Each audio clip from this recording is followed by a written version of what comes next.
पाठ 12 अगला स्टेशन। पाठ प्रवेश। अनेक स्वतंत्रता सेनानियों ने अपना अमूल्य बलिदान देकर देश को आजाद करवाया। आजादी के बाद देश में अनेक समस्याएं उत्पन्न हो गईं, जिन्हें आजाद देश के वासी अपने अपने स्तर पर दूर करने की कोशिश करने लगे। इस देश के सुखद भविष्य के लिए लेखक भी रेलवे स्टेशन पर समाज सेवा के कार्य में संलग्न हो जाता है। दौड़ भाग के उपरांत वह इस निष्कर्ष पर पहुंचता है कि सब जगह झूठे आश्वासनों के सहारे ही सुखद भविष्य का निर्माण हो रहा है। जनता भी अपने अधिकारों के प्रति उदासीन सी दिखती है। इस देश के तमाम लोगों की तरह मुझे भी यकीन हो रहा है कि इस देश के भविष्य का निर्माण करने का काम सिर्फ फिल्मों का है। जैसा संदेश लोगों में पहुंचाना हो वैसे फिल्म बनाकर लोगों को दिखला दीजिए, बस दुनिया अपने आप बदलती चली जाएगी।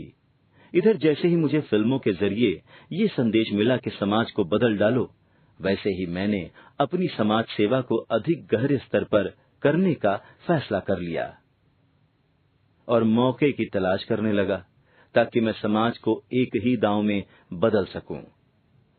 इस तरह के मौके रोज रोज नहीं आते कि आपको समाज को बदल डालने का अधिकार दिया जाए। इस कार्य की शुरुआत मैंने रेलवे स्टेशन से करने के शुभ संकल्प से की। कुछ भी पहले से तय नहीं था, लेकिन जब अपने कुछ मेहमानों को एक पैसेंजर गाड़ी से छोड़ने के लिए स्टेशन गया तो समाज ने मुझे अदबदाकर कुछ ऐसा मौका दे दिया कि समाज सेवा करने के लिए मेरी तबीयत मचलने लगी। जो लोग यात्रा का सुख आज की दुनिया में भी उठाने के लिए कृत संकल्प हैं, उन्हें रेल व्यवस्था की एक मामूली बात तो मालूम ही होगी। फिर भी उनके लाभ के लिए मैं दोहरा रहा हूँ। रेलगाड़ियां कई तरह की होती हैं। डाक गाड़ी, एक्सप्रेस, तेज गाड़ी, पैसेंजर गाड़ी, पार्सल गाड़ी, मालगाड़ी वगैरह वगैरह। डाक गाड़ी डाक ले जाने के लिए बनी थी, पर अब मुसाफिर भी ले जाती है। पार्सल गाड़ी पार्सल ले जाने के लिए बनी थी, अब मुसाफिर भी ले जाती है। मालगाड़ी सिर्फ माल ले जाती है। एक पैसेंजर गाड़ी यानी मुसाफिर गाड़ी थी जो मुसाफिरों के लिए बनी थी, अब मुसाफिर नुमा माल ले जाती है। यानी पैसेंजर गाड़ी में जो भी मुसाफिर चलते हैं उन्हें रेलवे सिर्फ माल की तरह ढोती है, जहां मन आए वहां रुकती है और धीरे धीरे चलती है। रास्ते भर बिना पंखा और बिना बत्ती का सफर कराती है। पुराने डिब्बों का नया किराया लेती है और 4-6 घंटे आगे पीछे पहुंचाती है। इसकी सुनवाई कहीं नहीं। ये मान लिया गया है कि पैसेंजर गाड़ी यानी मुसाफिर गाड़ी की यही नियति है। उसमें गांव-गांव में उतरने चढ़ने वाला चलता है। उसके लिए न तो बैठने की जगह की जरूरत है, न पंखे की, न बत्ती की। वक्त तो उसके पास अनंत होता है। उनके यहाँ वक्त के नाम पर सिर्फ सुबह, दोपहर, शाम और रात होती है, तो पैसेंजर गाड़ी सिर्फ सुबह, दोपहर, शाम या रात के वक्तों में बंधी हुई चलती है। फिर किसी को क्या शिकायत हो सकती है? उसी पैसेंजर गाड़ी पर मैं अपने कुछ मेहमानों को छोड़ने के लिए रेलवे स्टेशन पहुंचा। शाम को चलकर सुबह पहुंचने का वादा करती हुई उस पैसेंजर गाड़ी के हर डिब्बे में पंखे लगे हुए थे, जो मुसाफिरों के क्रोध की तरह शांत थे। बत्तियां या तो थी ही नहीं या दीपक राग की प्रतीक्षा कर रही थीं। तीसरे दर्जे में ठुसे हुए मुसाफिर दफ्तियां, रूमाल और हाथ मिलाकर उस डिब्बे से गर्मी को बाहर कर देना चाहते थे। अंधेरा हो रहा था और हर मुसाफिर अपने से ज्यादा अपने संदूक की फिक्र करने में मशगूल था। ऐसा दृश्य देखकर मुझे सहसा ये याद आने लगा कि मैं समाज को बदल डालने का वादा कर चुका हूँ और मुसाफिरों के जन्म सिद्ध अधिकार के लिए लड़ने में मुझसे अच्छा कोई आदमी नहीं हो सकता।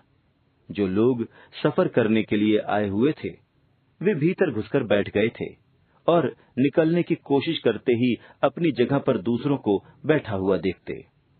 वैसे उसमें से निकल पाना अपने आप में आदमी की मर्दानगी में 4 चांद लगा देता और निकलकर घुस पाना सिर्फ एक घुटी हुई चीख का तल्ख अनुभव दे सकता था। ऐसे में प्लेटफॉर्म पर खड़े हुए व्यक्तियों की ही ये नैतिक जिम्मेदारी हो जाती थी कि वे पैसेंजर के मालगाड़ी रूप से लोगों को परिचित कराएं और समाज सेवा करें। मैंने वही कार्य किया।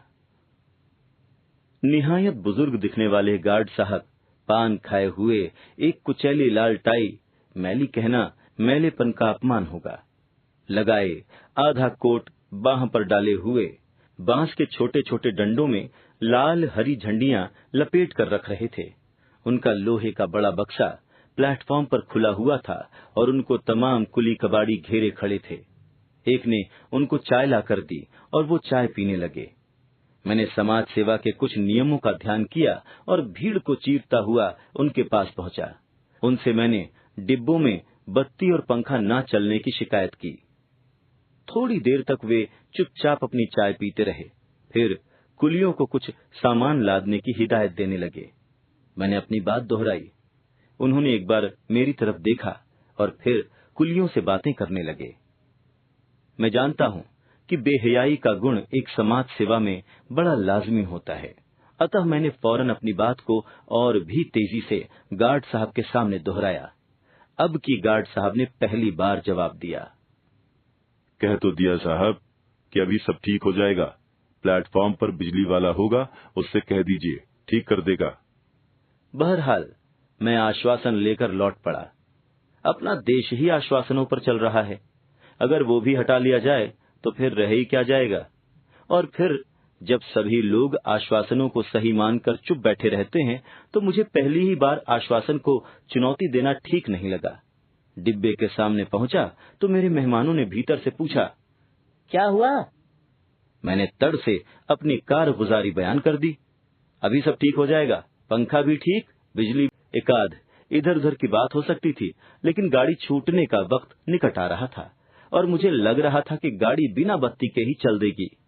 मैं बिजली वाले मिस्त्री की खोज में चला। आखिरकार वो मिला। एक तेज दुबला पतला लड़का प्लेटफॉर्म की बिजली से तार लगाकर पहले दर्जे के डिब्बे में बिजली का पंखा ठीक कर रहा था। मैंने खद्दर का कुर्ता पहन रखा था। मुझे किसी से भी बात करने में डर नहीं लग रहा था। मैंने उससे उस डिब्बे की बिजली और पंखा ठीक करने को कहा। उसने पहली बार में उत्तर दिया, पंखा वंखा नहीं चलेगा, बिजली भी राम भरोसे है। मैंने कहा, गार्ड साहब ने कहा है तो उन्हीं से ठीक करा लीजिए। मैं गार्ड साहब की तरफ लपका। अब तो मेरी आन का भी सवाल था। डिब्बे के सामने लौट कर जाता तो क्या मुंह दिखाता? वो लोग फिर वही सवाल पूछते। गार्ड साहब ने अपनी हरी बत्ती भी ठीक ठाक कर ली थी।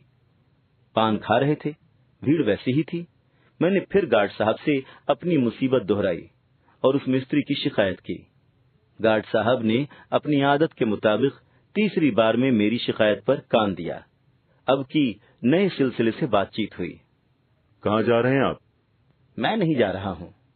तो फिर आप गाड़ी के पंखे और बिजली को लेकर इतना क्यों परेशान हैं? जिन्हें जाना है वे तो आराम से चुपचाप बैठे हैं, आप ख्वामख्वाह के काजी बने हुए हैं। जी नहीं, ख्वामख्वाह के नहीं, मेरे घर वाले इस गाड़ी से जा रहे हैं, उन्हें बड़ी परेशानी होगी। रास्ते में बिजली ठीक हो जाएगी।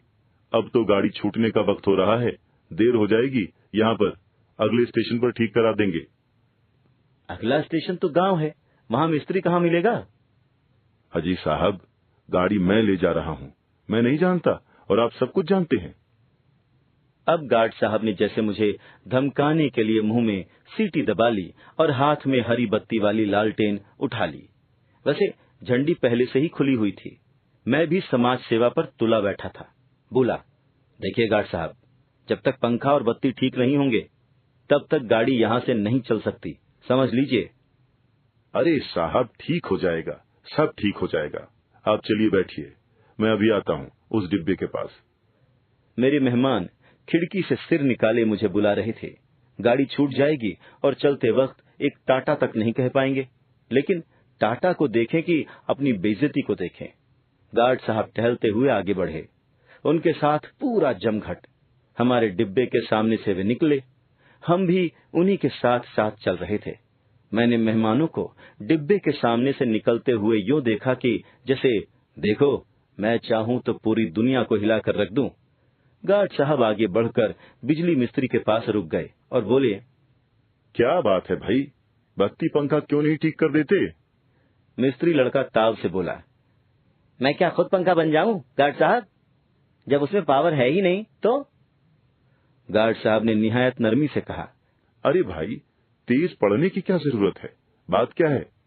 उसने कहा, क्या करें साहब, अभी पुराने चार्जर पर इंक्वायरी हो रही है। कहते हैं कि जब आएगा तब मिलेगा। तो हम क्या करें, जितना है उतना फर्स्ट क्लास में किए दे रहे हैं। गाड़ी चलेगी और कुछ चार्ज हो गया तो बत्ती में करंट आ जाएगा। रोशनी तो होगी नहीं, सिर्फ लाल लकीर दिखाई देगी। पंखा वंखा कुछ नहीं चलेगा। मेरी कोई सुनता नहीं, बताइए मैं क्या करूं? भीड़ ने मजा लेना शुरू कर दिया। हेनरी यंग मैन चिल्ला रहा था। सब मेरी तरह ही जान रहे थे कि अब गार्ड साहब की किरकिरी हो जाएगी। तब तक गार्ड साहब बोले, कितने साल से नौकरी कर रहे हो मियाँ? 3 साल से। तभी अभी इतनी तेजी है। अरे बाबू साहब, ये सब कोई नई बात तो नहीं। मैंने तो सोचा कि ना जाने क्या बावेला आपने मचा दिया। 3 साल से तुम इस गाड़ी को आते जाते देख रहे हो। कभी तुमने इसमें पंखा चलते देखा या कभी बत्ती जलती देखी? नहीं ना। तो फिर आज इस चीज को लेकर इतना गर्म होने की क्या जरूरत पड़ गई? मुसाफिरों से तो 2-3 मीठे मीठे बोल सकते हो। कह दो कि बत्ती आगे ठीक हो जाएगी, पंखा भी चलाए देते हैं। तुम भी जानते हो और हम भी जानते हैं कि न तो पंखा चलेगा और न रास्ते भर बत्ती जलेगी। ये मुसाफिर भी ये जानते हैं। ये भी अंधेरे में बिना पंखे के चलने के आदी हैं। लेकिन अब इनका भी तो कुछ फर्ज है कि डिब्बे में पंखा नहीं चल रहा है तो आखिर किसी से कहें। अब हमारा तुम्हारा ये फर्ज है कि बिना पंखा बत्ती चलाए हुए इन्हें खुश कर दें। इसमें उल्टा सीधा बोलने से मुसाफिर बिगड़ता है और बात कुछ बनती नहीं।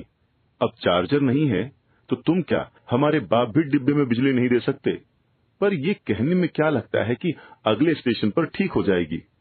अव्वल तो मियाँ, वो अगला स्टेशन पूरे सफर में कभी आता नहीं, और अगर किसी ने याद ही दिलाया तो तुम तो यहीं छूट जाओगे। मैं निपट लूंगा। रोज इसी अगले स्टेशन के भरोसे मैं गाड़ी यहाँ से लेकर चला जाता हूँ। मुसाफिरों से तुम अगले स्टेशन का ख्वाब भी छीन लोगे तो बेटे गाड़ी किसके भरोसे चलेगी? मिस्त्री के पास कोई जवाब न था। गार्ड साहब ने सीटी बजा दी और झंडी हिलाना शुरू कर दिया। मेरे पास शिकायत दोहराने का वक्त नहीं था। कुछ डिब्बों से निकले हुए मुसाफिर गाड़ी लेट होने की वजह मुझे बताते हुए मुझे धिक्कार रहे थे और मुझे चुपचाप अपने डिब्बे में लौट जाने के लिए कह रहे थे।